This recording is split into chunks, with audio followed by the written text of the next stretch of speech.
Hello everyone.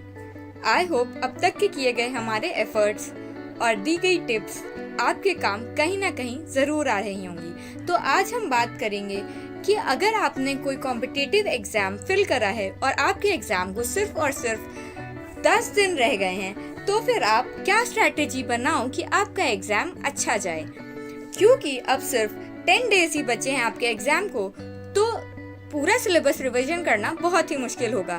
तो आपको क्या करना है, आपको 3 कलर्स के पेन लेने, रेड, ग्रीन एंड येलो, और आपको अपने सिलेबस में वो टॉपिक्स जो आपको बिल्कुल भी नहीं आते या फिर आपको बहुत ही ज़्यादा डिफिकल्ट लगते हैं वो रेड कलर से मार्क करने हैं, और जो टॉपिक्स मॉडरेट लेवल पे आते हैं, बहुत अच्छे से भी नहीं आते और बहुत टफ भी नहीं लगते हैं, वो आपको येलो कलर से मार्क करने हैं। उसके बाद जो सबसे इजी टॉपिक्स हैं और जिनके रिवीजन में आपको बहुत कम टाइम लगेगा, उन्हें आपको ग्रीन कलर से मार्क करना है। तो फर्स्ट 5 डेज में आउट ऑफ 10 डेज आपको सबसे पहले 3 दिन देने हैं उन टॉपिक्स को जिन्हें आपने रेड कलर से मार्क करा है। उसके बाद 2 दिन देने हैं आपको उन टॉपिक्स को जिन्हें आपने येलो कलर से मार्क करा है, और फिर 5th डे आपको वो टॉपिक्स पढ़ने हैं जिन्हें आपने ग्रीन कलर से मार्क करा है।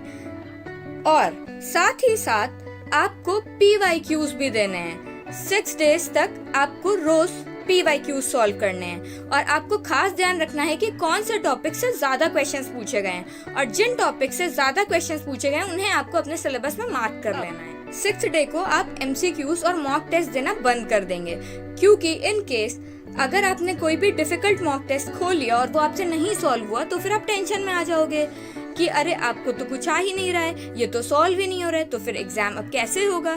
तो इन सारी चीज़ों को अवॉइड करने के लिए हमें एग्जाम से 4 दिन पहले MCQ सॉल्व करने बंद कर देने हैं, और अब हमें टाइम देना है सिर्फ और सिर्फ रिविजन पर। जितना स्ट्रॉन्ग हमारा रिविजन होगा, हम उतना ही ज्यादा कॉन्फिडेंट फील करेंगे।